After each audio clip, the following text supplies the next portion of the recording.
Yo, what's good, baby? This is your boy Flynt Flossy. Floss, Flynt Flow Double, International. I want to say salutations and flossy vibrations to all my Flossians out there. I'm feeling good, I'm feeling great. In fact, cue my audience. Yeah. I like that. Yeah. You know who they cheering for? You hear them cheers? You know who they cheering for? They cheering for you. You know why? Because you's a winner. That's right. You's a winner. You's a motherfucking winner. Hit that high note for you. Winner. Ooh, ow. Sometimes we got to remind ourselves. If no one told you, I'm telling you, you's a winner. You got to instill that in your brain, baby. Say it over to yourself. You's a motherfucking winner. I'm feeling good right now, y'all. I'm feeling good not because I had a little wine and I'm a lightweight, because I'm talking to y'all. We conversing right now, you know? It's the first episode of my first podcast, right? Cue my audience. That's right. I like that. You know, a lot of people were approaching me after concerts and through my social media. Yo, Floss, you got to do a podcast, man. Got to do a podcast, bro. And I was always going to do it. I said, yeah, I'm going to do it, you know. But now I think about it, subconsciously, I was hesitant. Because I was waiting for the right time, whenever that was. Now, that's what I want to talk about now. When is really the right time? Ask yourself that. You know, I was telling myself, all right, I'm going to do it, but, you know, I got to finish this and this has to be right. And then it became, you know, everyone has a podcast. You know, what difference do I make? And, you know, and that's what it is. We have to, I want to talk about the power of thought, the power of our words and manifestation. See, right now, I'm hoping this audio comes out good. I'm hoping that camera's in focus. But if it ain't, guess what? I started. Sometimes you gotta live by the words, fuck it. Why not? You know? Sometimes we overthink ourselves. We psych ourselves out. And even before I wrote my book, Turn Life's Lemons into Milkshakes, available on Amazon and find it at FlyntFlossy.com. If you ain't got that yet, go get that. I was thinking to myself, I was like, all right, I gotta reach this certain level of success. And I got to get over here before I write my book and do all of this. And then it hit me. One of the things that really inspired me, you know, is success is relative. Sometimes we're so focused on where we trying to get to, we neglect what we already achieved. You feel me? Where we fuck up at is, and everyone's guilty of it. None of us are perfect. You find yourself comparing your achievements to others. Oh, I don't got that house yet. I don't got that car yet, or whatever. Like, all right, I ain't successful yet. Yeah, you are. Yeah, the fuck you are successful. Why not? It's relative. Why not? You know? We gotta instill that in our head, man. We gotta instill that in our cerebral, baby. You know? And I'm not perfect. I'm not sitting here like I'm perfect. Like, you know, like I'm not. But I think it's just important to be cognizant of that. Because you're going to find yourself slipping in some dark places when you're really doing good. We could really psych ourselves out by overthinking. There's probably a pair of shoes in your closet that you haven't ever worn. Why not? Why not now? And we have to really, you know, tell ourselves there's only one you. If somebody's doing something that you want to do, you had an idea and you were like, man, I wanted to do that, but they're doing it. Why not do it? Just because someone else is doing it too? Like, who the fuck cares? Like, there's only one you. You know? That's why we have different fingerprints, baby. We're different. There's enough room on this stage for everybody to eat. It sucks to be that person saying, I should have done this. Dang, I should have done that. Man, that was my idea. Man, I should have went through with it. as opposed to saying, I tried this. Well, I tried that, you know? And you keep putting yourself in positions where you tried and you keep trying, something gonna pop. And you're not gonna be that bitter person looking through social media like, man, that was my idea. I should have done that. I should have done that. Well, guess what? That person got one up on you. You know why? They went through with it. They did it. It's crazy, like that one step we take forward when we just make an attempt, how a lot of things will just fall in place. All you have to do is just take that one step and not psych yourself out like, this has to be perfect. This has to be perfect. It don't always have to be perfect. That I'm guilty of it too. We all guilty of that shit. You feel me? Shit. Next week, I might be on the phone with a homie like, man, I got this idea, but I got to do this. I got to do that. Because I'm still a perfectionist. But, you know, it's important to not live in that energy. Sometimes we got to snap out of it and just make the attempt. And that's always really been my personality, man. I like to go for it. People like, yo, Floss, you crazy. You doing what now? You doing this? I'm always attempting something. I'm always going after something. I can't stay stagnant. I believe in you. You feel me? Those who are listening, those who are watching, I believe in you. It's all about taking that leap. Taking that first step. Not psyching ourselves out. Not overthinking. And, you know, being a perfectionist to a fault. Like I said it. And again, I'll say it again. I don't have all the right answers. I just got the Floss answers. But it's important to be aware of that. And don't be ignorant to it. You feel me? So we know the first step is admitting. I ain't talking at you, man. We growing together. You feel me, baby? We conversing right now. This is what we do. Cue my audience. Yeah.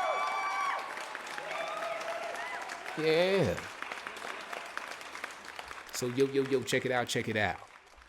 Now, for this segment of my little podcast, shall I say FlossCast, is what I call Ask the Floss. That's right, it's back. Ask the Floss is back. A lot of people have been saying, yo, Floss, we need to Ask the Floss. So I was like, you know, I'm going to speak to the people, baby. I'm going to speak to the people. So I went through the Ask the Floss email. It's been a while, y'all. It's been a while. My bad. I apologize. Been busy and shit. You feel me? Like, yeah. So I got a lot of catching up to do. And I shall start right now. All right. So this one is from Blankety Blank. I guess they want to remain anonymous. I shall respect your wishes. Dear F. Floss, I'm glad you started the subsection Ask the Floss, and I come to you with the question. My girlfriend is threatening to cuck me with this big black dude that was my best friend growing up. Damn. Me and my best friend have had a threesome with the girl about 2 years ago, and I know he would be down to fuck my girl because that's the type of guy he is. My girl and I got in a huge fight and she stayed over his house Thursday. She was with me today and she told me next week on Friday she's going to get drunk with him, get busy with him, and have me there to watch. How do I stop this? Please respond. Wow. All I gotta say is damn. Man, that shit crazy. Yo, all right, look. Like I said, man, I don't have all the right answers. I just got the Floss answers, okay? Now, this is what I assess. That ain't it, bruh. You don't want that, man. Listen, I'm gonna keep it organic like Granny Smith apples, man. That's not it, bruh. Cause let me break it down for you, man. You're trying to really slow down the inevitable. That's what it seems like to me. If she's making threats like that, first off, that's disrespectful as a motherfucker. That's disrespectful as hell. Like, what? But if she's making threats like that to you now, it kind of sounds like something she ultimately wants to do anyway. Like I said, you just really slowing down the inevitable. Because check this out. She's probably just looking for an excuse now so she could say, I didn't want to do it. I didn't want to do it, but it's because we argued and it. Back of her head, she's like, man, I've been wanted to hop on this motherfucking deck. You know what I'm saying? She been wanted to do that. Now with your dude, right? Y'all just had a fiesta with another shorty. He probably looking at it like, yo, man, he ain't gonna mind. You know what I mean? You know? I just had a fiesta with homie. He ain't gonna mind. You know, that's probably his mindset. But check this out. I have a lot of female friends, right? A lot of homegirls. And one thing that we talk about, and they keep it, and they tell me the real. They say, yo, Floss, women 90% of the time when they see you off tickety top, they know what position they want to be in with you. You know? Whether it be just sex, whether it be a relationship, like they kind of calculate that in their head, like as soon as they meet you, or like early stages. So she probably been, I don't want to say plotting, but it's been in the back of her head. Now check this out. I'm going to talk about your boy in a second, but I got this story, right? So this is a long time ago, man. You know, I was still wet behind the ears. You figured it was me. But I had this girlfriend. Man, I was so in love with this girl. This is my boo. I was like, oh man, I love her, man. This is my thing. You feel me? And every time I brought her around my dude, one of my homies, she used to always like, you know, you could kind of see a little flirting action. So I'm like, okay, you know, I wasn't tripping. No, I was like, it is what it is. You know, I wasn't thinking of nothing. Now, every time we were on the phone, she was like, oh, let's say his name is Rufus. I'm just going to say his name is Rufus. Fuck it. She was like, Rufus is cute. He's handsome. He's a handsome guy. And I'm like, okay, cool. All right. Then, you know, after the third, fourth time, like, hold on now. What you trying to tell me something? No, I'm just saying he's handsome. Well, okay, cool. Whatever. Fast forward, you know, we was going through a little rocky time. And my dude calls me, one of my homies. He says, yo, dude. He was like, yo, there's some rumors going around about your girl. I'm like, what's going on? He said, yo, man. I see, people been seeing him with Rufus. I said, what? What you mean they seeing Rufus? Man, they got out, man. Yo, man. They saying Rufus sucked on them titties. I said, you know, when you younger, man, sucking on the titties, man, that's like damn near sex. He's like, man, I was crushed. I said, Rufus sucked on the titties? He said, yeah, man. That's what I heard, man. So it was getting around, right? So I hit her up. I was like, yo, what is this I'm hearing? What's going on, man? She's like, what do you mean? I said, yo, man, did Rufus suck on them titties, man? Did he suck on them titties? She starts crying. She's crying. She's like, I didn't want to do it. It just happened. It was an accident. I'm like, what? How the fuck is it an accident? He sucked. Would you trip over a branch and your titty fell in his mouth? How did him sucking your titties is an accident? She's like, I just, we were going through something and I heard you were cheating on me. And right, granted, I had some other freaks, but she didn't know that for sure. Okay, yeah, she didn't know that for sure. It was speculation. But the point of the fact of the matter is, she let my boy suck her titties. I was hurt. I was crushed. I still kind of think in the back of my head, he may have hit that, man, but it's still speculation. He never admitted to it, but I don't know, man. It's funny, too, because when I approached Rufus about the situation, right? Dude was lying like shit, man. One of them obvious ass lies. I was like, yo, Rufus, that was my, you gonna do that to my girl? Like, you like my brother? Like, yo, like, for real? You know what I'm saying? Like, for real, my G? And he, he Jamaican cat, right? So he was like, Yo, Flossy, me no know that your girlfriend, Floss. Me no know that you like a girlfriend, Bridget. My bad, Flossy. Me no know that. My bad, Flossy. And I was like, yeah, you did. When I introduced you, I said, hey, man, this is my girlfriend. Rufus, meet my girlfriend. Girlfriend, this is Rufus. He said, yeah, you're right. You're right, Floss. My bad, Floss. You're right. You did that. My bad, yo. Like, he just caved in, like, yeah. I couldn't resist. It was painful, man. It was painful. Yo, if I were you personally, man, I wouldn't rock with her no more, man. I'm being real, homie. I'm keeping it 1,000, like 999 plus 1. All right? Keep it authentic. I wouldn't do it. Even if she comes out and says, I was just playing. I wouldn't really do that. Like, who? No.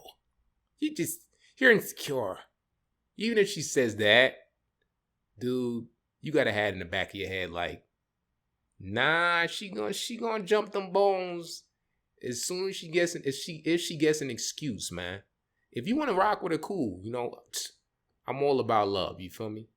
But again, have that in the back of your head that she might be looking for an excuse to do what she ultimately wants to do anyway. For real.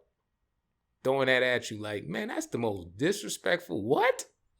She just said it blatantly. Like, that shit crazy, bro. Like, you just gonna disrespect me? Damn.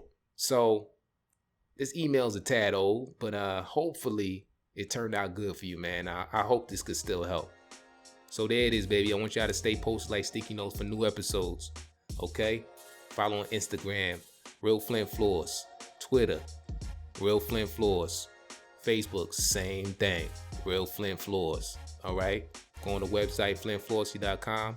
Pick up my new book, Turn Life's Lemons into Milkshakes. And I created a new YouTube channel just for these. You feel me? You're going to see a lot of new episodes. So make sure you subscribe. All of that. You feel me? Like I said, stay posted like sticky notes. Until next time. Baby, I'm out.